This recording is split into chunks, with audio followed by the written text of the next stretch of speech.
하나님 말씀은 마가복음 1장 1절부터 8절까지 먼저 읽겠습니다. 하나님의 아들 예수 그리스도의 복음의 시작은 이러하니라. 선지자 이사야의 글에 보라, 내가 내 사자를 내 앞에 보내노니 그가 내 길을 준비하리라. 광야에 외치는 자의 소리가 있어 이르되 너희는 주의 길을 준비하라. 그의 오실 길을 곧게 하라. 기록된 것과 같이 세례 요한이 광야에 이르러 죄들 사함을 받게 하는 회개의 세례를 전파하니 온 유대와 지방과 예루살렘 사람이 다 나아가 자기 죄들을 자복하고 요단강에서 그에게 세례를 받더라. 요한은 낙타 트롯을 입고 허리에 가죽띠를 띠고 메뚜기와 석청을 먹더라. 그가 전파하여 이르되 나보다 능력 많으시니가 내 뒤에 오시나니 나는 굽혀 그의 신발끈을 풀기도 감당하지 못하겠노라. 나는 너에게 물로 세례를 베풀었거니와 그는 너희에게 성령으로 세례를 베푸시리라. 원전으로 다시 보는 마가복음, 오늘은 1장입니다. 1절부터 45절까지 말씀을 가지고 복음의 근본, 예수님의 성령 세례, 괄호 열고 물세례가 아니다 라는 제목으로 말씀을 나누겠습니다. 마가복음은 이 복음서 중에 가장 먼저 기록된 것으로 알려져 있습니다. 신약 성경은 전부가 사도들의 기록이라고 그랬죠. 예수님 사도들에게 준 것을 사도들이 기록으로 남겨놨는데 이 마가는 사도는 아니잖아요. 근데 이 마가는 누구의 제자일까요? 마가는 베드로의 제자입니다. 그래서 베드로의 모든 생각들이 이 마가를 통해서 복음서로 기록된 것이죠. 왜냐하면 이 베드로는요, 갈릴리 사람이기 때문에 외국어를 모릅니다. 이 헬라어로 성경은 다 신약 성경 기록되어 있는데 헬라어를 베드로는 잘 구사할 수 없기 때문에 베드로전서도 실루아노, 바로 이제 바울과 같이 다니던 신라가 이것을 이제 대신 기록해서 남겨놓은 것이죠. 이 복음서도 마찬가지로 베드로는 이 마가를 통하여 이것을 남긴 것이라는 그런 생각이 다 일치가 되고 있습니다. 왜냐하면 베드로만이 알 수 있는 그런 사건들의 내용들이 마가복음에는 이제 흔적이 나타나거든요. 그래서 베드로전서 5장 13절에 보면 함께 택하심을 받은 바벨론에 있는 그녀가 너희에게 문안하고 내 아들 마가도 그리하느니라, 이런 말씀이 있는데요. 물론 우리말 번역에는요, 베드로전서 5장 13절을 보면 교회가, 바벨론에 있는 교회가라고 했는데 원래 성경 원문에는 교회라는 말은 없습니다. 바벨론에는 그 여자가 지나가고 문안한다, 이렇게. 그럼 그 여자가 누굴까요? 물론 교회라고도 볼 수 있지만 바벨론에 있는 교회, 그러면 바벨론에 있는 여자가 함께, 그러니까 함께 택하심을 받았다는 거예요. 그러니까 바울이 고린도전서 9장 5절인가 보면요, 바울이 그런 얘기를 하죠. 나도 주의 제자들과 같이 또 게바와 같이 자매된 자기 아내를 데리고 다닐 그런 권한이 없겠느냐. 근데 자기는 혼자 다니고 있지만 그런 권한들이 있어서 사도들이 다 그런 식으로 부부 동반해서 이 여행을 하고 있다는 것입니다. 그러니까 여기서 자연스럽게 보면 베드로의 아내라고 볼 수가 있는 것입니다. 그러니까 문 안에다가 마지막에 집어넣은 거니까, 그죠? 갑자기 생뚱맞게 바벨론에 있는 교회가 문안하니라 그러면 이 바벨론 교회가 뭘까? 이제 사람들은. 그래서, 바벨론은 그 로마가 바벨론이니까 로마에 있는 교회가 문안한다, 이렇게 생각하는 사람들이 있는데요. 이 바벨론을 로마라고 생각하는 것은 나중에 요한계시록에서는 이제 그런 세상적인 교회를 나타낼 때 그렇게 하는 것이고, 일반적으로 베드로가 로마에서 활동했으리라는 것은 굉장히 제한적입니다. 첫째, 언어적으로 되질 않는 거예요. 로마에 잠깐 여행은 갔다 올 수 있지만. 그래서 이 바벨론은 원래는 바벨로니아 지역, 그죠? 지금 이 중동 지역, 거기에 이제 이 선교 여행하는 중에 그때 기록한 것이 베드로전서니까, 이제 그러면서 그때 그 자기 아내도 문안하고 또 누구도 거기 아들이라 그러는데 이것은 마가는 아들이 아니라 제자. 성경이 헬라어의 단어 중에 그 피오스라는 단어가 있는데요. 아들이란 뜻도 있고 자손이라는 뜻도 있고 제자라는 뜻이 있습니다. 이걸 문맥을 통해서 알 수밖에 없는 겁니다. 그죠? 근데 여기서는 제자라는 뜻입니다. 마태복음 1장 1절에 보면 아브라함의 자손, 다윗의 자손, 예수 그리스도의 세계라, 이렇게 번역이 되어 있는데 거기는 자손이 아니라 바로 아브라함의 아들이신 예수, 다윗의 아들이신 예수, 아브라함의 아들이 누구가 있냐면 그 족보상에 보면 이삭이 나오잖아요. 그죠? 그리고 다윗의 아들 그 족보상에는 솔로몬이 나옵니다. 그러니까 이삭과 같은 분, 솔로몬과 같은 그런 역할을 하신 분, 그러니까 이삭은 한 아내의 남편 되실 신랑, 그리고 이 솔로몬은 성전을 건축하신 분, 그러니까 성전 건축자이신 예수님. 그래서 우리가 성전이잖아요. 우리를 교회를 건축해 주시는 분, 그의 피를 가지고. 그래서 마태복음에서는 그렇게 소개해서 그때 피오스라는 것은 바로 그 아들이라고 번역해야지 자손이라고 번역하면 이상해 버립니다. 족보 얘기밖에 안 돼요. 그죠? 여기서는 제자라고 번역을 해야 되는 것이죠. 왜냐하면 이 마가는 베드로의 아들이 아니거든요. 그렇다고 베드로의 어떤 그 인척간에서 쭉 나온 손자나 뭐 그것도 아닙니다. 제자라고 봐야 됩니다. 이거와 같은 맥락에서 나오는 것이 요한복음 1장 42절에 이제 나눠드린 핸드아웃에 맨 마지막에 주석에 보면 요한복음 1장 42절 있습니다. 예수께서 보시고 이르시되 내가 요한의 원래 그 번역은 아들 시몬이 장차 게바라 하리라. 게바는 번역하면 베드로라. 그러니까 게바라는 것은 이제 아람어기 때문에 헬라어는 이제 이것이 페트로스에서 베드로가 되는 것이죠. 여기에 예수님과 이 시몬 베드로가 처음 만나는 장면이에요. 그러니까 시몬 베드로가 자기 동생 말을 듣고 메시아 만났다 그러니까 이제 밤중에 찾아가는 겁니다. 찾아가서 보니까 예수님이 먼저 알아보는 거예요. 야, 너 누구라고? 요한의 제자 아니야? 그러는 거예요. 왜냐하면 여기서 왜 아들이 아니냐면요. 베드로의 아버지는 누굽니까? 마태복음 16장 17절에 보면 요나거든요. 너 바요나 시모나 내가 복이 있도다 하면서 바라는 것은 아들이란 뜻이고요. 요나 네 아버지가 요나지 너 요나의 아들이잖아. 이렇게 상부모가 아버지가 요나라는 뜻이니까 여기서 요한은 아버지 이름이 아니거든요. 요나와 요한은요. 전혀 의미가 다릅니다. 요한이라는 뜻은 여호하난, 여호와께서 아주 특별히 사랑하시는 사람 그런 뜻이 바로 요한이라는 뜻이고요. 요나라는 것은 비둘기란 뜻입니다. 비둘기. 그러니까 전혀 다른 것이죠. 요나와 요한은. 그래서 이 요한복음에서도 시몬을 누구 제자? 요한의 제자. 이때 요한은 누굴까요? 세례요한. 너 세례 따라 다니고 있었지? 이제 내가 바로 너 내 제자로 삼게 될 거야. 그래서 너는 이름도 바꿔줄 거야. 그러는 거예요. 그죠? 그래서 원래 시몬이라는 뜻은 황야, 모래, 흙 이런 뜻의 흙부스럭이라는 뜻인데요. 이것이 이제 페트로스 그러면 반석의 조각, 너 같은 조각이 모여지면 온전한 반석이 돼. 그래서 이제 그런 이름으로 마태복음 16장 18절에 이름을 바꿔주시죠. 거기서도 이 피오스라는 것은 제자의 의미로 사용됩니다. 그렇기 때문에 이 베드로가 제자로 여긴 유일한 사람, 바로 이 마가라는 것을 알 수 있죠. 그래서 마가는 이름 자체가 마르코스라고 해서 이건 헬라식 발음입니다. 그러니까 그 헬라 지역에서 태어나서 거기서 이렇게 헬라 식 교육을 받은 사람. 그래서 헬라어를 잘 구사하는 사람이죠. 근데 오늘 1절에 보니까 하나님의 아들 예수 그리스도의 복음의 시작이라. 이 말이 번역이요. 좀 조심해야 됩니다. 가만히 보면 이런 뜻을 우리는 여겨져요. 이건 마태복음이 이제 시작한다는 얘기구나. 근데 여기서는 그런 뜻이 아닙니다. 여기서 마태복음 1장 1절부터 8절까지는 한 문장입니다. 그러니까 한 패러그래프입니다. 전체 연결되는 거예요. 그 다음에 마태복음 1장 9절부터는 또 다른 얘기입니다. 결국은 이 마태복음 1장 1절부터 이 8절까지 이 내용이 바로 뭐라고요? 그리스도의 복음의 시작. 근데 이 시작이란 뜻은 원래 여기서 뜻은 근본이다. 근본 원인이다. 그런 뜻입니다. 이 시작이라는 뜻이 이제 헬라어로 일반적으로 이 아르케는 여기다가 전치사가 붙어서 엔 아르케 하면요. 초에 그런 뜻입니다. 태초. 히브리어로는 태초에를 뭐라고 그러죠?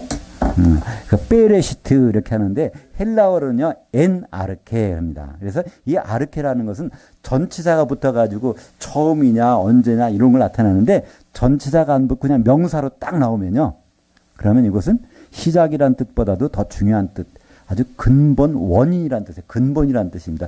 이것이 똑같은 문장이 똑같은 번역을 제대로 한 것이 요한계시록 3장 14절 하반절 거기 주석 밑에 보시면 두 번째 있죠. 한번 같이 읽어볼까요?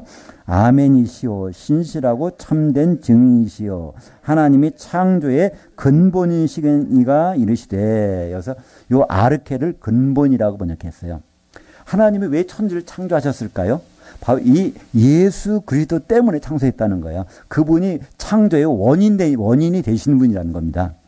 그러면 오늘 또 여기에 보면 복음의 원인이라는 거, 복음의 근본이 바로 여기에 나오는 거예요. 그럼 복음의 근본이 뭔가 결론이 뒤에 나오죠.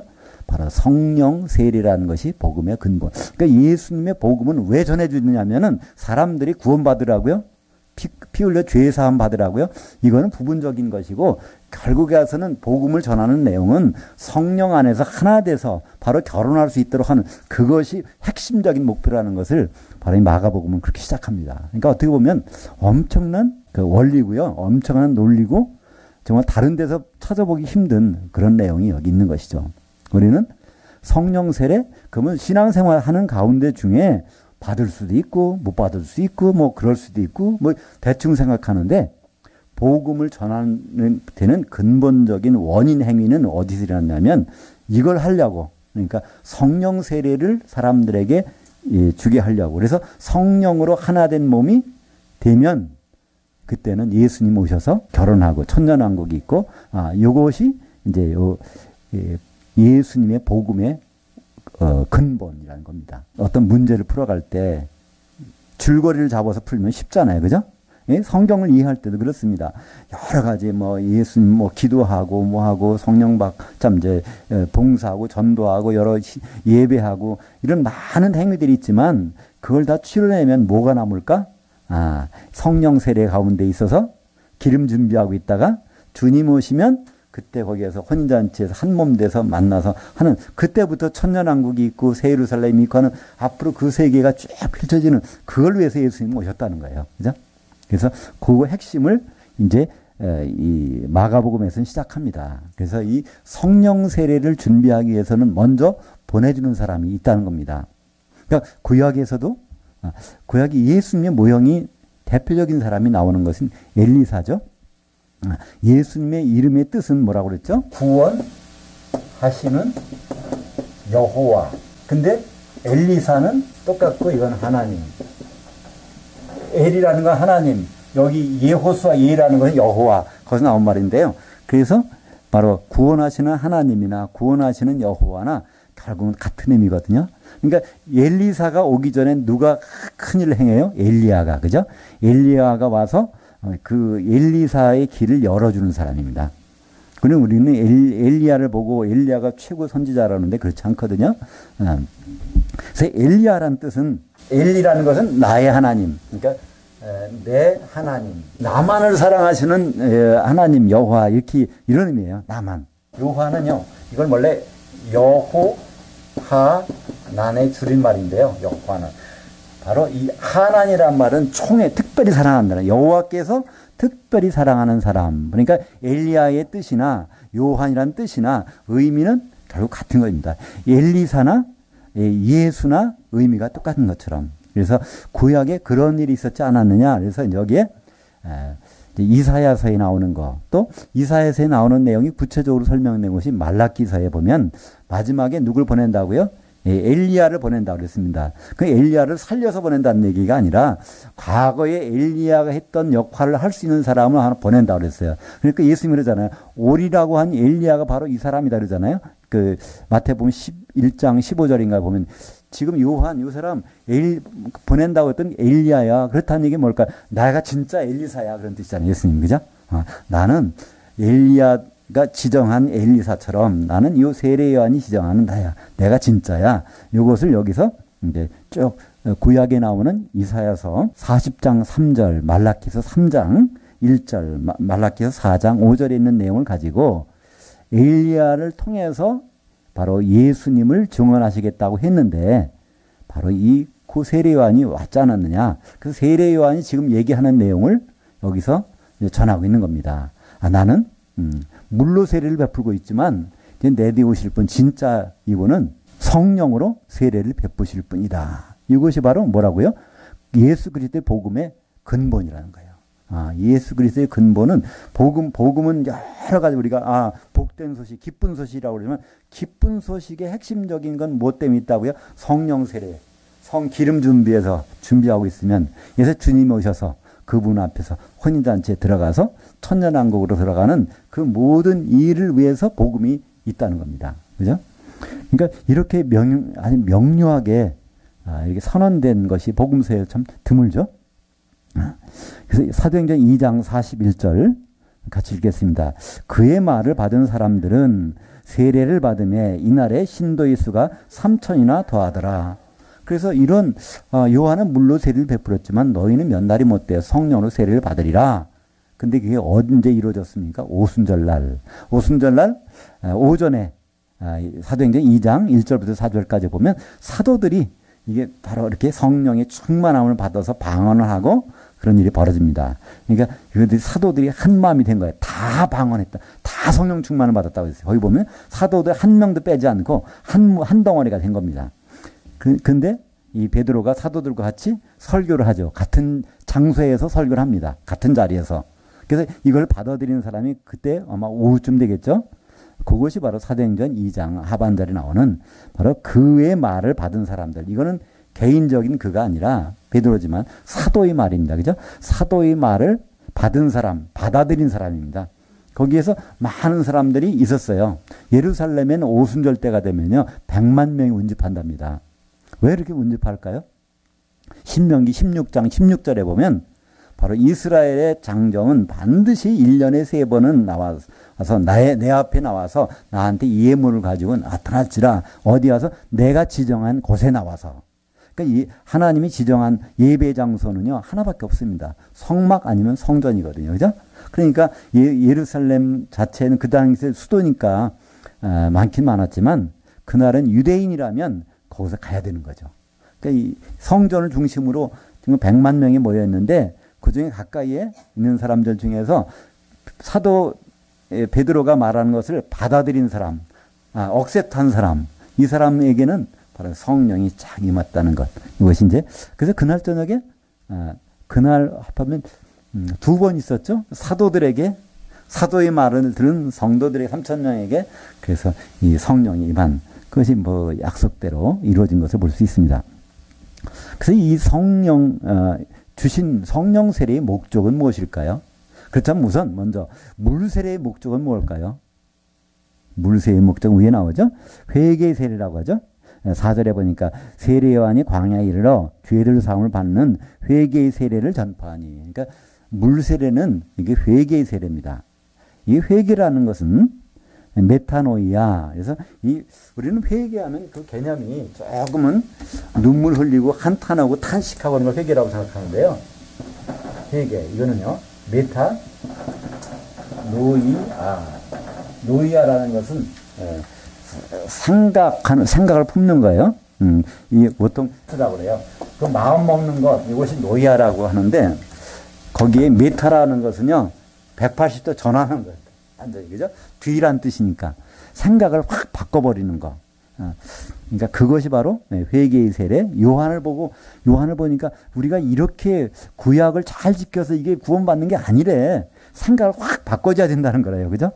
그러고서 이제 예수님께 와서 성령 세례를 받는 것인데 성령 세례라는 것은 뭐고 하나 되는 세례. 회개의 세례가 아니라 성령 세례는 하나 되는 세례입니다. 회개하고서 성령 세례 받는 것이 아니라 원래 하나 되는 거예요. 그 가운데서 우리는 자꾸만 자복하고 돌이키는 그때부터 우리는 이거 뜯어내는 거예요. 뭐를? 오순절 날은요 거기에 떡을 만들 때 누룩이 들어가요. 누룩 없는 떡을 가지고 원래는 소재를 만들어야 되는데 오순절만큼은 누룩이 들어가야 돼. 근데 고린도전서 5장에 보면 7절 이하에 보면요 너희는 누룩이 없어야 되는데 누룩이 있으니까 그것을 묵은 누룩을 내어 버려라 이렇게 얘기하잖아요. 그러니까 우리 교회 안에는 시작할 때부터 누룩이 들어가 있어요. 세상적인 영향이 들어가 있다는 말이에요.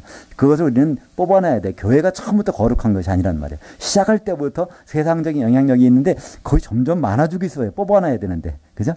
그래서 그렇게 시작된 것이 이제 이 교회입니다. 그래서 에베소서 4장 3절에 보면 평안에 매는 줄로 성령이 하나 되게 하신 것, 한 몸 되게 하신 뭉치게 하는 것. 그죠? 이걸 힘써 지키라. 주도 한 분이요. 믿음도 하나요. 세례도 하나요. 그러니까 다시 말해서 물세례 이거는 없다는 거예요. 그거는 지나간 옛날 얘기라는 것입니다. 물세례 그거는 방향을 돌이키는 건데 이미 우리는 바로 이 방향을 돌이킨 사람들이 해야 되는 것은 성령 세례. 그래서 우리는 이 세례라는 단어 때문에 많은 오해를 합니다. 세례라는 것은요, 우리는 의식으로 생각해요. 이 예자는 어떻게 쓰죠? 제가 예산 사람인데 한자를 너무 안 쓰다 보니까 어떤 의식을 행하는 예의를 갖추는 것을 예자를 이제 쓰거든요. 예돈예라고 그래서. 그러니까 이 세례하면요, 어떤 의식 행위로 알고 있어요. 물로 성부와 성자와 성령의 이름으로 세례를 주노라. 그건 의식으로. 그래서 세례라고 번역한 게 좀 잘못 번역한 거죠. 정확하게 번역하면 잠기는 것, 잠김, 이렇게. 비가 많이 오면 침수 되잖아요. 잠김, 이렇게. 그런 것처럼 그렇게 번역하면, 성령 가운데 잠겨 있다. 이렇게 하면 쉬운데, 성령 세례라 그러면 물세례식처럼 성령 세례도 있는 것인가? 이렇게 생각을 할 수가 있다는 것이죠. 그래서 아예 성경은 이렇게 박아놨어요. 뭐라고? 세례도 하나밖에 없다는 거예요. 근데 우리는 벌써 물세례는 기본이고, 또 성령 세례 이렇게 생각하잖아요. 이게 너무나 전통이 오래됐어요. 그죠? 그래서 저도 사실은 물세례도 받고 학습세례도 받고 물세례도 받고 또 침례도 받았어요. 미국에서. 그래야 되는 걸 알았으니까 전통적으로. 근데 성경에서는 그것을 거부합니다. 아예 세례는 하나밖에 없다는 거예요. 그럼 불세례도 있다는데 그거는 나중에 지옥에 떨어지는 것이 불세례잖아요. 마태복음 3장에 보면 거기에 구분하죠. 그죠? 바로 세례와 나는 물로 세례를 베풀거니와 내 뒤에 오시는 이는 능력이 많으셔서 그는 성령과 불로 세례를 주시리라. 그러면서 그 설명이 있어요. 알곡은 곶간에. 그러니까 그것은 바로 성령 세례를 얘기하는 거고요. 가루가 되어갖고 떡으로 곶간에. 그리고 이 쭉정이는 이것은 불에 던지시리라. 그래서 불세례와 성령 세례를 구분해서 바로 이 지옥에 들어가는 것. 그것이 바로 불 섞인 유리바다 들어가는 그것이 바로 이 불세례로 설명을 하고 있죠. 그래서 지금 우리는 불세례를 생각할 필요 없고, 그러니까 성령 세례가 하나로밖에 없다 돼 있으니까. 9절부터 11절까지 같이 읽겠습니다.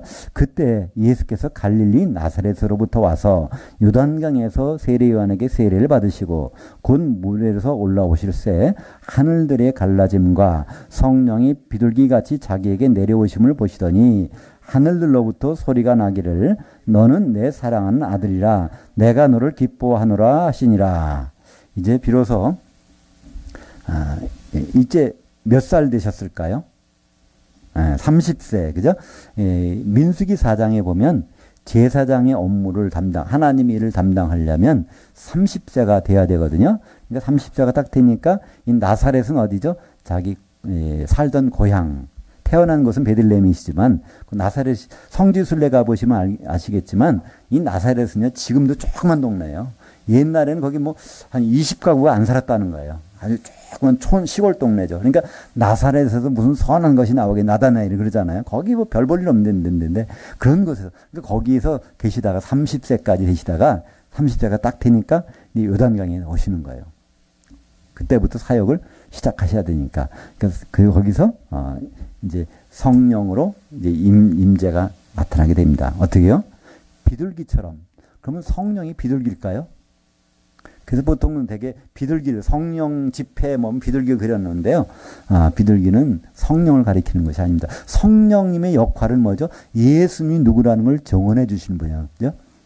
요한복음 15장 26절에 보면 그죠? 바로 성령이 오시면 그가 나를 정언해 주실 것이요. 그러니까 성령님의 역할은 예수님이 누구라는 걸 일러주는 분이에요. 그러니까 여기서도 비둘기가 바로 성령이 비둘기처럼 나타났다는 얘기는 요 분이 바로 비둘기야 그런 뜻이에요. 과연 비둘기는 무엇일까요? 제물중. 그러니까 레위기 5장 7절을 한번 보죠. 그 핸드아웃 맨 밑에 보면 주석 7번에 힘이 어린 양에 바치는데 미치지 못하면 죄를 속죄하기 위해서 산비둘기 2마리나 집비둘기 새끼 2마리를 여호와께 가져가되 그래서 자기 죄를 속하려면 어린 양을 바쳐야 되는데 이게 도저히 안 된단 말이에요. 어쩌다 될 수는 있겠죠. 근데 매일매일 죄를 지으면 매일매일 어린 양은 어떻게 감당이 안 되잖아요. 그죠? 그럼 매일매일 드릴 수 있는 게 뭔가 값싼 거. 집에서 기르면 뭐 좋지만 없으면 산에 가서든 쉽게 잡힐 수 있는 거. 그거로 드리는. 그러니까 요한복음의 1장에 보면 거기 26절인가요? 거기서 또 세상 죄를 지고 가는 하나님의 어린 양을 보라 그러잖아요. 그죠? 예수님은 어린 양이세요. 근데 어린 양이실 뿐만 아니라 그분은 비둘기도 되신다는 거예요. 우리 죄를 한꺼번에 해결하신 분이지만 또 우리는 여전히 죄 가운데 있잖아요. 매일매일 우리는 죄를 짓기 때문에 요한일서 1장 9절에 보면 우리 죄를 자백하면 인정하면 미쁘시고 의로우사 우리를 죄에서 깨끗하게 해주신다고 그랬잖아요. 그것은 우리에게 필요한 것이 비둘기란 말인데 이 비둘기가 바로 오늘 예수님의 성령의 가르친 것 한대로 예수님의 피가 비둘기 피로 된다는 거죠. 그러니까 예수님은 어린 양의 피도 되고요. 예수님은 비둘기 피도 되는 거예요. 그죠? 그것을 바로 이 비둘기의 형체로서 이분이야말로 비둘기. 우리가 죄를 져도 매일매일 죄를 져도 어린 양 못 받죠? 괜찮다는 거예요. 바로 이분 비둘기로서 나타나는 것을 볼 수 있습니다. 요한복음 1장 33절 하반절에 성령이 내려서 누구 위에 머무는 것을 보거든 그가 곧 성령으로 세례를 베푸신 이인 줄 알라 하셨기에. 그래서 요한은 자기 소개를 해요. 내가 지금 사람들 데려다가 물에다 집어넣어가지고 물세례 이거를 하는 이유가 있다는 거예요. 나보고 이렇게 하시는 분 하나님 아버지께서 이렇게 하다 보면 언젠가는 누구에게 성령이 이렇게 임할 텐데 그러면 이분이 바로 성령으로 세례 주는 분이라는 것을 드러내는 것이다. 이건. 그러니까 예수님이 성령 세례 받아야 행세할 수 있다는 얘기가 아니라 예수님이 누구라는 것을 드러낼 수 있는 것은 세례 요한인데 그래서 이걸 주라는 거예요. 그러니까 세례 요한이 계속해서 물세를 주면 안 돼요. 그죠? 예수님이 이미 바로 그리스도라는 것을 드러냈는데 또 세례 요한이 물로 세례를 주고 있으면 아직도 메시아가 안 나타나셨나 착각한단 말이에요. 근데 세례 요한은 그렇게 했잖아요. 예수님이 나타나셨는데 또 한편에서 계속 제자들 모아가지고 또 세례를 주고 있었어요. 자기가 이 말을 해놓고 나보고 물로 세례를 베풀라고 하시니까 이 말씀하셨는데 언젠간 성령이 임할 그분이 오시는 거 보면 그분을 드러내라고 나한테 물로 잠깐만 세례를 주라고 하셨어. 그러면 그분이 딱 등장했으면 손 씻고 더 이상은 그만두면 사람들이 알아볼 텐데 세례 요한은 계속해서 헷갈리게 그걸 한 것이죠. 12절, 13절 읽겠습니다. 성령이 곧 예수를 광야로 몰아내신지라 광야에서 40일을 계시면서 사탄에게 시험을 받으며 들짐승과 함께 계시니 그 천사들이 수종들더라. 여기에 사탄과의 조우가 시작됩니다. 그죠? 그래서 40일 동안. 그래서 여기는 이 내용이 굉장히 줄였어요. 마태복음, 누가복음 보면은요, 거기는 사탄이 나타나서 꼭 뭐라 그러죠? 내가 하나님의 아들이거든, 이렇게요. 하나님이라는 걸 잠깐 인정하게 만들어요. 근데 예수님 뭐라 그러죠? 인자가. 나 하나님 자리 내려놓고 사람으로 왔어. 그래서 하나님 시험하지도 않건다는 얘기를 하잖아요. 결국은 거기서 하나님처럼 됐다가는 일이 안 되는 거죠. 예수님 끝까지. 그러니까 사탄이 거기서 도저히 감당이 안 되니까 이제 물러나 버립니다. 누가복음에서는요, 얼마 동안 떠나더라 그랬어요. 그 얼마 동안이 언제냐면 3년 반. 그때 사탄이 누구한테 오죠? 가룟 유다한테. 그죠? 마귀가 거기에 예수를 팔려는 생각을 집어넣더니 그래서 얼마 동안, 이 얼마 동안이라는 기간이 요한계시록에는요, 8장에 나옵니다. 8장에 반 시간쯤 고요하더니, 그래서 반 시간, 그러니까 사탄이 나타나서 시험하다가 반 시간 지난 다음에 다시 나타나서 십자가에 달린다는 거예요. 그러니까 반 시간이라는 것은 한 시간은 요한계시록에서 얼마라 그랬죠? 7년. 그래서 반 시간이면 3년 반. 그죠? 그래서 3년 반 공생이 끝날 무렵에 이제 사탄이 이제 마귀 누구죠? 가룟 유다한테 들어가서 십자가에 달리게 하는 그런 장면이 벌어지게 되죠. 그래서 여기 천사들이 이제 수종 들더라. 그러니까 이 말씀이요, 예수님은 일을 할 때 우리를 사용해서 할 생각은 별로 없어요. 우리는 용도가 다른 거예요. 우리는 바로 하나 돼서 결혼하자는 겁니다. 그죠? 그분이 추수하는 것도 천사들 시켜서 하시잖아요. 예수님이 다시 오실 때 누구 다 데리고 와요? 마태복음 25장 31절 볼까요? 인자가 자기 영광으로 모든 천사와 함께 올 때. 그러니까 천사는 셋째 하늘에는 한 명도 남겨놓지 않고 다 내려오는 거예요. 왜 그럴까요? 예수님이 천사를 부리는 천사장도 되시기 때문에. 그죠? 그래서 아예 예수님을 천사장으로 호칭하는 데가 있잖아요.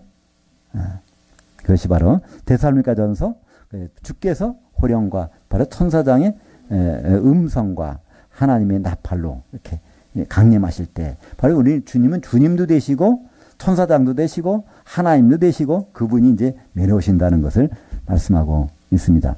그래서 우리는 내가 일을 안 하면 어떡하지? 하나님 일이 좀 지연되는 거 아니야? 내가 열심을 내야 될 텐데. 아니요. 그분은 우리가 안 해도 할 수 있는 그 노동력은 얼마든지 있는 분이에요.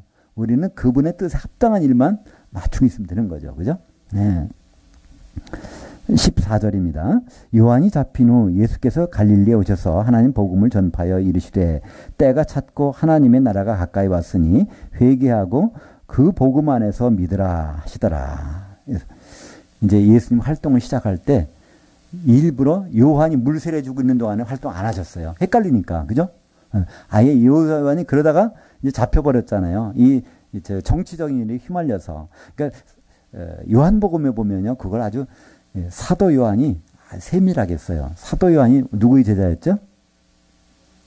세례 요한의 제자였습니다. 사도행전 요한복음 1장에 보면 사도 요한을 따르다가 세상 죄를 지고 가는 하나님은 어린 양이다. 그러니까 두 제자가 이제 거기서 예수님한테 옮겨가는 장면이 나오잖아요. 거기에 한 명은 안드레고 한 명은 이름을 안 썼어요. 왜냐하면 자기 사도 요한이 기록하는 것이니까 안 썼단 말이에요. 그래서 자기가 이제 그것을 거기서 그러면서 사도 요한이 뭐라고 하냐면 바로 이 세례 요한이 아직도 거기서 물로 세례를 주고 있더라. 근데 아직도 잡히지는 않았더라. 그래서 저러다가 이제 잡혀 들어갈 텐데. 그래서 그 사도 요한이 이제 행동을 못하게 되는 순간에 예수님은 이제 사역을 하시는 거예요. 내가 진짜 메시아다. 저 사람 결국은 앞으로 나 말고 성령이 내린 사람 없었잖아요. 그런 거예요. 그죠? 세례요한이 나 다음에도 계속해서 물세례 주고 있었지만 누구에게도 성령으로 내린 사람이 없어. 내가 진짜 아니냐. 그래서 예수님은 사도 요한이 갇힌 때부터 사역을 시작하십니다. 14절에 하나님 복음을 전파하여 이르시되 때가 찼고 하나님의 나라가 가까웠으니 이 때라는 것은 카이로스 하나님의 때가 이제 도달했다는 것입니다. 회개하고 그 복음 안에서 믿으라. 여기는 자꾸만 이 복음을 믿으라 하는데요. 복음 안에서 믿는 겁니다. 복음의 내용을 알아야 되는 거예요. 우리는 예수를 믿으라는 말로 번역됐기 때문에 예수님이 2000년 전에 우리를 위해서 피 흘리고 돌아가셨지 그 역사적인 사실만을 가지고 그것만 믿는 거예요. 성경은 그렇지 않습니다. 성경은 반드시 예수를 믿으라 할 때요. 믿으라 할 때 전치사가 붙어요. 그래서 에이스 또 에피 영어로 하면은 에이스는요. 이거는 인투 에피는 온 그런 뜻인데요. 에이스라는 건 어디 속으로 들어가서 그분의 모든 일정, 내막, 계획을 다 알고 그걸 받아들이라는 거예요. 그럼 예수님을 믿는다는 건 예수님이 오셨었지? 지금은 하늘보좌 우편에서 기도하고 계시지? 그 다음에 이제 우리가 준비되면 우리를 만날 거지? 그 다음 모든 것 속에서 그래서 그걸 우리말로 번역은 향하여 그분의 모든 목적을 향하여 믿으라. 그것이 반드시 이게 없는 경우가 없습니다. 근데 우리는 그냥 예수 믿으라니까 예수님이 역사적으로 이런 일이 하신 분이야. 그 존재만 믿어서 이건 아무 소용없거든요. 성경에서는 그분의 일정, 그러니까 그분의 일정을 알고 믿으라는 거예요. 그럼 지금 그분이 어디쯤 가고 계실까? 그럼 나도 이쪽에 가면은 그러잖아요. 우리가 벽이 있을 때 그러잖아요. 서로 헤어졌어. 그럼 쭉 가면 이 속도가 얼마 되지? 나도 이렇게 걸어가면 만날 거야. 그 딱 만나는데 그걸 생각하자면 딴 길로 가버려. 그럼 어디서 만나겠어요? 그죠? 출구가 달라지면 출구가 똑같은데. 그것처럼 성경에 반드시 예수를 믿으라 할 때는요. 그 에이스라는 전치사가 있든지 아니면 에피라는 전치사가 있습니다. 에피라는 것은 달라붙어서 믿으라는 거예요. 그분의 일정에 하나도 흐트러지지 말고 그분이 공중에 나타나면 우리도 거기 가야 돼. 그래서 모든 것을 이렇게 어디 복음도 맞죠. 그 복음 안에서 믿으라. 15절에 예수 그리스도의 복음 안에서 그러니까 그분의 모든 일정 내용 속에서 그것을 믿는 것. 이것이 예수님 믿는 것이지 그냥 예수님이 진짜 계셨어. 이거는 별로 의미가 없다는 겁니다. 성경적으로는요. 마태복음 20장 28절입니다. 내가 하나님의 성령을 힘입어 귀신을 쫓아내는 것이면 하나님 나라가 이미 너희에게 임하였느니라. 우리는 천국 하나님 나라에 대해서 오해가 많아요. 전통적으로. 그죠? 우리는 죽어서 가는 거야. 하늘나라에 지금 거기 도착하셨을 거야. 편히 쉬실 거야. 천국에 가셨으니까 참 좋아. 이렇게 생각하는데요. 성경은 그렇지 않다니까요. 성경은 바로 하나님 나라는 하나님 통치가 미치는 영역에서 지금 아주 긴박하게 일이 벌어지고 있는 거예요. 그죠? 이미 예수님 뭐라고 그래요? 성령이 임해서 바로 귀신 쫓아내는 것이면 마태복음 12장이 그러잖아요. 어떤 사람이 말도 못해 벙어리 돼서 근데 데리고 왔는데 귀신을 쫓아내니까 아니 거기서 사실은 고쳐주셨다고 돼 있는데요. 그때 뭐라고 그러죠? 바리새인들이 이 사람이 귀신의 왕을 힘입어서 쫓아냈다 그러니까 예수님이 내가 만약에 성령을 힘입어 귀신 쫓아낸 것이라면 하나님 나라가 이미 다 임했어. 너희에게 바리새인들에게 이 말을 할 정도면 완전히 임한 거 아닙니까? 그때 그러고 나서 쭉 뒤에 가면 뭐가 나오냐면 물이 없는 곳으로 다닌다. 귀신이 그때 쫓겨나가서 그러면 물이 없는 곳이 뭘까요? 그 물은 생수, 성령이 없는 곳으로 다니다가 그 사람 몸이 봐요. 그 흔적이 없어져 버렸어. 그러니까 다시 들어오는 거죠. 그죠? 다 청소돼서 16절부터 20절까지 거기 보면 이제 제자들을 부르는 장면이 나옵니다. 먼저 시몬과 안드레, 그 다음에 야고보와 요한. 거기에 이제 중요한 단어가 나오는데요. 여기에서 이 19절 볼까요? 조금 더 가시다가 세베대의 아들 야고보와 그 형제 요한을 보시고 그들도 배에 있어 그물을 깁는데 그들을 부르시니 그들이 버려두고 따르더라. 이 따르더라는 내용이 조금 그 영어에는 없는 표현인데요. 이것을 아오리스트라고 하는 그 헬라의 문법 용어가 있습니다. 부정과거라고도 그래요. 과거의 어느 시점에서 일어났던 일. 그러니까 여기서 예수님을 따랐어요. 계속 따랐다는 얘기가 아니라 순간적으로 이렇게 예수님을 따랐다는 거예요. 사실 여기서 베드로, 시몬을 여기서 고기 잡고 있는데 불렀어요.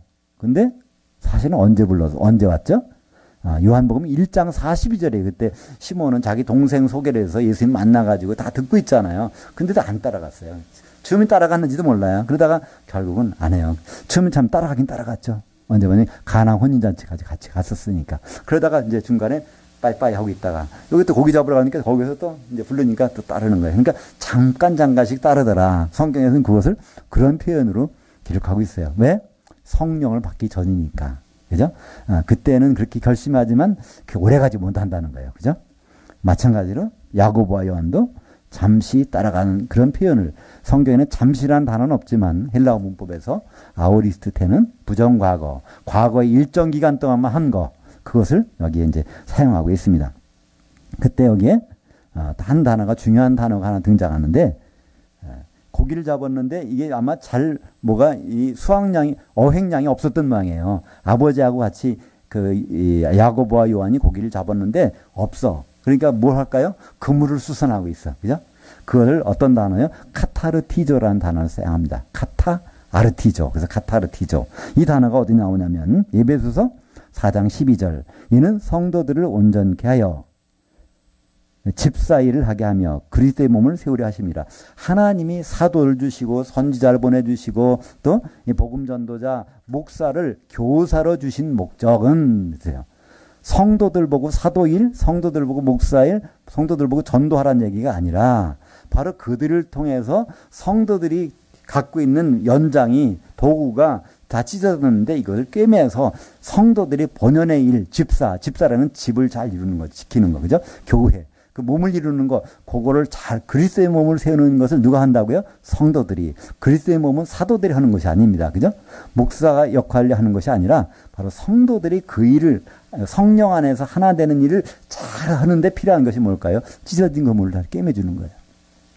그 과거에는 이 말씀이 이해가 안 됐을 거예요. 왜냐하면 처음엔 헬라어로 기록되어 있으니까. 근데 그걸 어떻게 알았겠어요? 이것이 여러 가지 언어로 라틴어, 그 다음에 독일어, 영어, 그 다음에 한 문자, 중국어, 그 다음에 오는 동안에 그냥 얼마나 찢어졌는지 몰라요. 그죠? 이것을 가지고는 아무리 성도들이 해봐야 뭐가 한 몸이 되기는커녕 아무것도 안 된단 말이죠. 못해. 그래서 그 역할을 성도들이 하라는 것이 아니라 성도들에게 그렇게 일하도록 해주는 역할이 필요하기서 지금 목사님들을 주셨다는 거죠. 사도를 물론 주셨고. 그때 사용한 단어가 온전하게 한다는 말이 이 카타르티죠. 그러니까 이 말씀은 바로 복음이 이 성경책이 성경 구절들이 다 찢어질 거를 다 예상하셨던 것 같아요. 그죠? 에베소서를 보면 21절부터 27절까지 같이 읽겠습니다. 그들이 가버나움에 들어가니라. 예수께서 곧 안식일에 회당에 들어가 가르치심에 무사람이 그의 교훈에 놀라니 이는 그가 가르치시는 것이 권세 있는 자와 같고 서기관들과 같지 아니함일러라. 마침 그들의 회당에 더러운 귀신 들린 사람이 있어 소리질러 이르되 나사렛 예수여 우리가 당신과 무슨 상관이 있나이까? 우리를 멸하러 왔나이까? 나는 당신이 누구신 줄 아노니 하나님의 거룩한 자니이다. 예수께서 꾸짖어 이르시되 잠잠하고 그 사람에게서 나오라 하시니 더러운 귀신이 그 사람에게 경련을 일으키고 큰 소리를 지르며 나오는지라. 다 놀라 서로 물어 이르되 이는 어찌미냐? 권세 있는 새 교훈 이로다.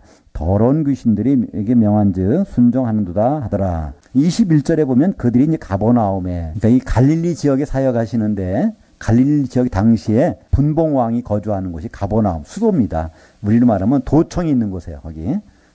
그러니까 이 가버나움에서 예수님이 사역을 하셨습니다. 어디서 나오셨어요?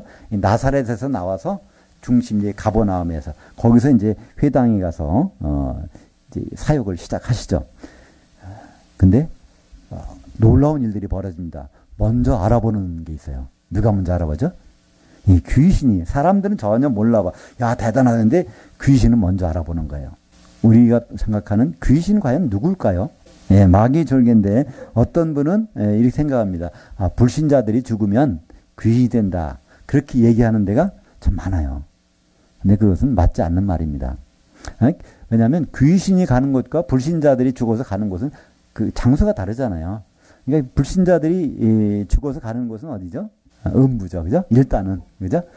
심판전에는 가는 거예요. 그러니까 보면 이제 이 구치소 가서 재판 받고 그다음에 이제 어디 들어가는 것처럼, 그죠? 그러니까 나오기도 하고 그런 것처럼 이제 대기하고 있는 장소는 사람이 예수 믿지 않고 하나님 없이 죽은 사람들은 일단은 음부에 들어가 있습니다. 근데 귀신은 그곳에 안 가요. 누가복음 8장 31절에 보면 그러잖아요. 예수님이 이제 갈릴리 바다 건너편에 가갖고 거기에 귀신 들린 사람 2,000마리 돼지떼에 들어가잖아요. 엄청난 귀신 들어가는 사람. 그 사람 갔더니 거기서 뭐라고 그래요? 아직 우리 때가 안 됐는데 왜 우리를 무적행에 보내려고 하십니까? 돼지떼에다 들여보내주세요. 귀신들은 자기 가는 곳도 알아요. 그죠? 활동하다가 그러니까 귀신들은 어떨까요? 사람 속에 들어와서 있다가 그 사람이 죽으면 죽은 시체 속에 못 있으니까 나옵니다. 그 사람이 원래 영혼은 어디 갈까요? 음부에 들어가든가 낙원에 쉬든가. 근데 그 사람 속에서 같이 활동하면서 하던 그 귀신은 거기서 빠져나와가지고 그 사람과 비슷한 사람에게 들어가야 되는데 못 들어가면 이제 돌아다니게 되죠. 그죠? 그러다가 시간이 다 되면 일단 들어가는데 무적행에. 무적행에 들어갔다 언제 나올까요? 그건 바로 전삼년반에 나옵니다. 요한계시록 8장에 보면요. 무적행 열쇠를 가지고 탁 여니까 무적행에서 연기가 싹 올라와. 근데 연기가 싹 올라오는데 이게 누구냐면 이 귀신들이에요. 그러니까 연기라는 건 요한이 볼 때 물리적으로 볼 때 연기처럼 보이는 거야. 근데 우리는 알 수 있어요. 무적행에는 귀신이 들어갔는데 무적행이 나오는 건 연기니까. 근데 연기 세이고 나온 그 메뚜기, 황충이 있어. 이것이 바로 그 꼬리로서 사람들을 다 괴롭히는 장면이에요. 그러니까 갑자기 성도가 바뀌어가지고 같은 성도를 괴롭히는 일들이 벌어진 전삼년반에 5개월 동안, 그죠? 예, 그래서 죽이지는 않더라. 나오잖아요. 바로 거기서 보면 귀신들은 이제 활동하다 결국은 시간이 지나면 무적행에 다 들어가는 거죠. 그랬다가 이제 언제 알아요? 전삼년반에 5개월 동안 활동할 기간이 주어진단 말이에요. 그때 이제 나와가지고 누구한테 들어가서 교회에 있는 성도들한테 들어가서 바로 그 황충, 이제 그 연기에 써 있는 황충들이 이제 동료 성도들을 괴롭힌 장면이 나타나게 됩니다. 그래서 성경은 이게 얼마나 아주 그냥 영화 이렇게 보듯이 너무 생생한지 몰라요, 그죠? 그러니까 불신자의 영혼이 귀신된다는 말은 말이 안 되는 거잖아요, 그죠? 무적에서 나와가지고 뭐 하는, 그건 불신자가 하는 일이 아니잖아요. 여기에 귀신들은 나사렛 예수요. 먼저 알아보는, 출신까지도 알아봐요. 지금 가버나움에 있는데 가버나움에 있는 여기서 만난 귀신은 이분이 나사렛 출신이라는 것도 알아. 얼마나, 그러니까 거기서 연통을 받았는지 모르지만은 자세한 내용들을 압니다. 마가복음의 특징 중에 하나가 귀신이 많이 나오는 거예요. 얼마나 나올까요? 예. 세어보면요. 32번 나와요. 귀신이. 성경 전체에서 귀신은 103번 나오는데 구약에서 2번, 신약에서 101번 나오는데 마가복음에서만 32번이 나와. 그 마가복음은 또 마태복음보다는 짧잖아요. 근데 마가복음은 16장까지 있는데 거기서 32번 나오니까 얼마나 많이 나오는지는 몰라요. 그 말은 뭘까요? 이 귀신들이 움직이게 하는 이 사령관이 있을 거잖아요. 그죠? 그 사령관이 누구죠? 네, 사탄. 그러니까 사탄의 일을 벌어지는 것이 바로 이 예수님한테 발각이 돼서 드러나는 일들이 나타난다는 것이죠. 그러니까 그 귀신들이 왜 그런 일이 벌어졌죠? 예수님께 뭐가 임하니까? 성령 임한 다음부터. 그러니까 성령 임한 다음부터는 귀신은 성령 임한 사람을 알아보는 거예요. 그러니까 거기서는 꼼짝 못하는 거예요. 우리는 귀신이 무섭다고 하지만, 그죠? 어떤 사람들은 귀신이 뭐가 있어. 그렇지만 그 사람 보고 깜깜한데 비가 축축 내리는데 공동묘지 시간 지나가라고 해보세요. 뭐가 좀 무섭게 느껴진단 말이에요. 그죠? 예. 근데 귀신이 참 무서운 게 있다는 걸 알면은 사람이 좀 달라질 거예요. 귀신은 성령은 보면 무서운 거예요. 예수님 지금 성령이 임했기 때문에 예수님 그전까지 나사렛에서 별거 아니었는데 갑자기 이분이 바로 달리 보이는 거예요. 성령 임한 다음부터. 그러니까 그것은 누가 실제로 얘기해 줍니까? 베드로가 간증을 하잖아요. 고넬료 집에 가서 사도행전 10장 38절에 보면 바로 하나님이 나사렛 예수에게 성령과 능력을 기름 붓듯 하셨음에 저가 두루다니며 선한 일을 행하시고 마귀에게 눌린 모든 자를 붙이셨으니 마귀에게 눌렸다는 것은 마귀가 귀신을 파송해서 보는 일 그거 다 어떻게 그분에게 성령이 임해서 했다는 거예요. 하나님이기 때문에 한 것이 아니라는 거예요. 예수님은 하나님의 능력은 다 놓고 하셨잖아요. 그죠? 빌립보서 2장 6절에 보면 다 놓고 오셨어요. 그러나 귀신들이 꼼짝 못하는 이유는 성령이 임하시니까. 그럼 우리에도 똑같이 적용되는 거예요.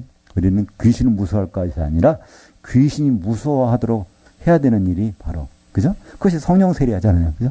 그거는, 귀신들에게 우리가 참 담대하게 하는 것도 있지만 그것이 뭐예요?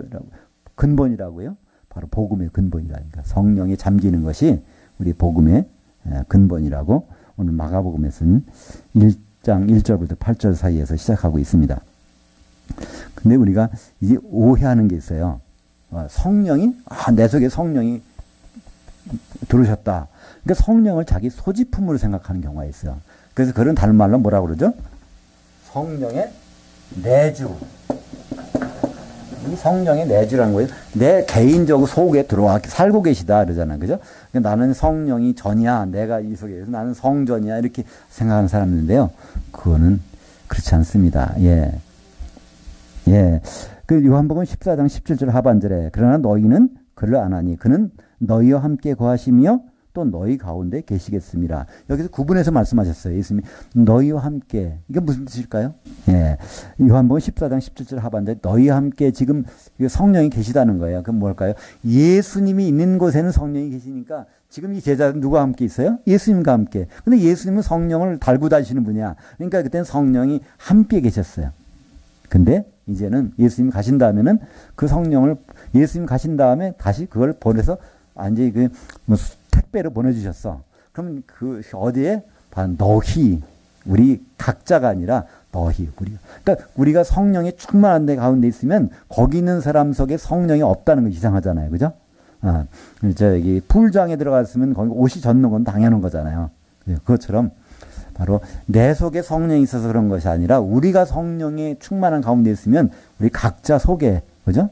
바울이 고백하듯이 내 속에 사는 것이 누구니? 그리스도니. 그땐 그리스도의 영, 그분이 보내주신 영이 내 속에 있다는 것을 바로 바울은 항상 어디 가운데? 교회 가운데 있었다는 것을 고백하고 있는 것입니다. 32절부터 39절까지 같이 읽겠습니다. 저물어 해질 때 모든 병자들과 귀신 들린 자들을 예수께 데려오니 온 동네가 그 문 앞에 모였더라. 예수께서 각종 병들이 든 많은 사람들을 고치시며 많은 귀신들을 내쫓으시되 귀신들이 자기를 알므로 그 말하는 것을 허락하지 아니하시더라. 새벽 아직도 밝기 전에 예수께서 일어나 나가 한적한 곳으로 가사 거기서 기도하시더니 이에 온 갈릴리에 다니시며 그들이 여러 회당에서도 전도하시고 또 귀신들을 내쫓으시더라. 그러니까 오늘 보면 이 귀신 오늘만 해도 6번 나와요. 6번. 그죠? 예. 아주 귀신이 마냥 비상이 걸린 거예요. 예수님이 등장하니까. 예. 정월매 해질 때 모든 병자들과 귀신 들린 자들이 그러니까 모든 병자들과 귀신 들린 자들. 근데 사실은 거의 동격이에요. 그러니까 사실은 이 귀신이라는 것, 병이라는 것이 사실은 우리는 자연적으로 올 수 있다고 하지만 영적으로 보면 악한 우리의 기능들이 제대로 발휘하지 못하는 세력이 있을 거잖아요. 그죠? 병균을 파송할 수도 있고, 그죠? 어떤 것이 제대로 안 되게 하는 그런 영적으로 보면 그것이 있단 말이에요. 그죠? 모든 것이 귀신이다. 이렇게 이건 너무한다 그러지만은 우리 생각을 꼭 그걸 달리 생각할 것이 아니라 우연이라는 것은 없다는 거죠. 다 어떤 일은 누가 작용하고 있기 때문에 벌어지는 거잖아요. 그죠? 우연히 무슨 일이 벌어진다? 근데 예수 믿는 사람에게는 우연이라는 없잖아요. 성경에 우연이라는 것이 있다면 성경이 기록될 필요가 없잖아요. 그죠? 하나님이 안에서 모든 것들이 이루어지는 거잖아요. 그죠? 그래서 여기에 병든 자들을 귀신 들린 자들 결국은 동격이라고 볼 수 있는데요. 그 사람들을 고치시며 귀신들을 내쫓으시되 귀신들이 자기를 알므로. 그러니까 이 귀신은 여기서 계속 다 예수님을 알아본다는 겁니다. 그러니까 예수님을 알아본다는 얘기는 왜? 예수님이 성령에 충만하시니까. 그러니까 사실 우리도 성령이 충만하다면 귀신이 먼저 우리를 알아보죠. 우리는 그들이 어디 있는지도 몰라도. 사도행전 1장 3절 4절 같이 읽겠습니다. 그가 고난받으신 후에 또한 그들에게 확실한 많은 증거로 친히 살아계심을 나타내사 40일 동안 그들에게 보이시며 하나님 나라의 일들을 말씀하시니라. 사도들을 소집하사 그들에게 분부하여 이르시되 예루살렘을 떠나지 말고 내게서 들은 바 아버지께서 약속하신 것을 기다리라. 예. 그러니까 예수님은 계속 귀신 들린 사람 쫓아내고 또 병 고쳐주시고 했었는데 우리가 여기서 하나 생각해 볼 것이 있어요. 예수님이 부활하시기 전에 그런 일을 열심히 하셨어요. 근데 예수님 부활하신 다음에는 그 일은 하나도 안 하셔요. 대신 뭐라고 당부하죠? 절대로 꼼짝하지 말고 떠나지 말라는 거예요. 뭐 할 때까지? 성령 임할 때까지 떠나지 말라는 겁니다. 그죠? 가서 해봤자 아무 소용 없다는 거예요. 왜냐하면 성령이 없는 상태에서는 오히려 뭐 당하는 거죠. 그죠? 귀신한테 당할 수밖에 없는 것이죠. 그래서 우리는 그냥 예수님, 어떤 책에 보면 게 있어요. 예수님이 하신 일을 너희도 하라. 그런 책이 있어요. 그래서 우리는 병도 고쳐야 되고, 기도도 해야 되고, 다 그런 일 해야 된다는 거, 그 좋은 말씀이긴 해요. 그러나 예수님이 하신 일을 우리도 하려고 그러면 예수님 마지막에 하신 일을 더 봐야 될 거잖아요. 그죠? 부활 전에 하신 일도 있는가 하면 부활 후에 하신 일이 있단 말이에요. 부활 전에는 뭘 하셨어요? 유월절을 완성시키시러, 그 다음에 무교절을 완성시키시려고, 그 다음에 초곡절 부활하시려고, 이 모든 걸 하기 위해서 하신 일이고, 그 다음에는 오순절을 향해서 가고 있는 건데, 그럼 이제 우리는 거기에 맞춰서 하는 것이 당연한데, 예수께서 하신 일을 너희도 하라. 거기서는 부활 후의 일은 그 부활 전에 하신 일만을 우리가 하는 것으로 이렇게 제안해 놓은 것을 볼 수 있습니다. 이제 40절부터 45절 마지막 절까지는요, 여기는 나병 환자를 고치시는 일입니다. 그래서 나병 환자를 찾아와서 원하시면 저를 깨끗이 할 수 있나이다. 예수님이 뭐라고요? 원하노니. 여기에 나병 환자가 등장했을까요? 나병이라는 뜻은요, 원래 비늘이 덮였다는 뜻입니다. 비늘이 덮였다. 비늘이 덮이면 감각이 없잖아요. 그죠? 감각이 없는 것. 그러니까 사실 우리가 영적으로 보면 사실 감각이 없잖아요. 그죠? 하나님은 이것을 굉장히 저주받았다고, 이제 나병을 저주받은 병으로 생각하는 것이 하나님을 느껴지지 않는 거예요. 그러니까 복 있는 자 중에 뭐죠? 어떤 사람이 복이 있다고요? 마태복음 5장 3절에 영으로 갈급한 자, 가난한 자가 복이 있다고 그러는데, 이 영적으로 배고픔, 어떤 느낌이 없다. 이거는 참 복이 없다는 얘기예요. 그죠? 오히려 우리가 어떤 일을 좋지 않은 일, 원하지 않은 일을 만나서도 우리는 복이 될 수도 있어요. 그것으로 주님을 더 느낄 수 있는 감각이 풍성해질 수 있다면 그게 참 복이잖아요. 그죠? 만약에 우리가 통증을 못 느낀다 그러면 이거는요, 굉장한 저주입니다. 그죠? 애가 통증을 못 느끼는 어떤 병에 들었다면요, 큰일 납니다. 그러니까 칼 가지고 잘라낼 거잖아요. 통증이 없으면은. 근데 통증이 있으면, 그거 안 하잖아요. 우리에게도 만약에 그런 것들이 어려움이 없었다면 우리는 하나님 안 찾아요. 대표적인 얘기가 누구죠? 누가복음 16장에 나오는 19절 이하에 부자. 부자는 너무 모든 일이 다 형통했어요. 결국은 주님을 나중에 와서 내 형제 5명만큼 제발 나 있는 곳에 오지 않게 해달라는 그런 기도는 그는 통증을 못 느껴서 감각이 없던 자예요. 하나 영적으로. 이제 나병 환자가 고침을 받습니다. 그래서 제사장한테 보이고 뭐라고 합니까? 44절에 이르시되 삼가 아무에게도 아무 말도 하지 말고 가서 내 몸을 제사장에게 보이고 내가 깨끗하게 되었으니 모세가 명한 것을 드려 그들에게 입증하라 하셨더라. 근데 이렇게 안 했어요. 세상 사람들이 가서 막 얘기를 하죠. 그러니까 주님의 이 사람의 생각은 우리 이해를 할 수 있어요. 그죠? 나병 환자에서 고침받았다는 건 얼마나 참 축복이고 은혜스러운 일이고 가만히 있을 수 있겠어요. 우리라고 해도. 그죠? 우리가 나병 환자 뭐 그보다 훨씬 덜한 어떤 병에 걸렸다가도 고침을 받았다고 해보세요. 가만히 있는다는 자체가 이상하지. 근데 예수님은 너는 절대 말하지 말라는 거예요. 그죠? 절차만 지키라는 거예요. 왜냐하면 제사장한테 확인해야 대중들한테 나가서 활동할 수 있으니까 그 절차를 지키라고 그 다음에 얘기하지 말라는 거죠. 근데 이 사람은 얘기합니다. 그 예수님을 영광을 돌리고 도와주는 걸로 생각하는데 그게 아니라는 겁니다. 왜 그럴까요? 성령을 받기 전까지는 그 증언을 할 수 없다는 겁니다. 예수님을 증언할 수 있는 것은 뭐예요? 성령, 그분이 임한 사람들, 또 그걸 받은 사람들만이 가능하다는 것을 말씀하고 있죠. 사도행전 1장 8절에 오직 성령이 너희에게 임하시면 너희가 권능을 받고 온 예루살렘과 유대와 사마리아 땅끝까지 이르러 내 증인들이 되도록 누가? 예수님이 하시겠다는 거예요. 그건 누구한테 주신 말씀이라고요? 사도들에게. 그러니까 사도들에게 이렇게 주신 목적이 있어요. 사도들은 뭐 하라고요? 성도들을 찢어진 것을 꿰매주라고. 그죠? 뜯어진 것을. 그래서 성도들을 온전하게 하는. 그래서 이 사도들의 기초석 위에 우리를 세워놓으시려고. 에베소서 2장 20절입니다. 너희는 사도들 곧 선지자들의 기초석 위에 세우심을 입은 자들이라. 그래서 예수님이 생각하는 건 우리 보고 빨리 가서 내가 너희들 용서해 준 거 가서 전해 그게 아니에요. 그죠? 예수님은 사도들의 기초석 위에 우리 성도들이 세워지는 것을 바라십니다. 그래서 그 완성품은 우리는 어디서 볼 수 있죠? 요한계시록 21장 14절에 보면 거기 뭐가 나와요? 기초석 12개의 기초석이 있어요. 그죠? 그 위에 뭐가 있어요? 성이 세워져 있어. 근데 12개의 기초석의 이름을 보니까 어린 양 12사도 이름이 박혀 있어요. 그죠? 그 위에 성은 벽옥으로, 그러니까 다이아몬드로 된 것이 투명한, 한 개로 돼 있다는 거예요. 한 몸이 된 거잖아요. 성령으로 하나 된 완전한 것이 거기에 나타난 모습. 그것이 바로 예수님이 꿈꾸는 것인데 우리는 자꾸만 다른 것을 하다 보니까 그 일을 오히려 멀리 가는 거예요. 우리가 갈 방향은 이쪽인데, 우리는 다른 쪽으로 이제 가려고 하면 그 예수님은 얼마나 안타까우시겠어요. 지금 셋째 하늘에서 바라보실 텐데 우리가 하는 일을 오늘 마가복음은 16장까지 길지 않습니다. 근데 시작할 때 1절부터 8절까지 나온 패러그래프에 뭐가 나옵니까? 바로 하나님의 아들 예수 그리스도의 복음의 근본. 이것은 뭐라고요? 성령 세례다. 그죠? 성령으로 하나 되는 것.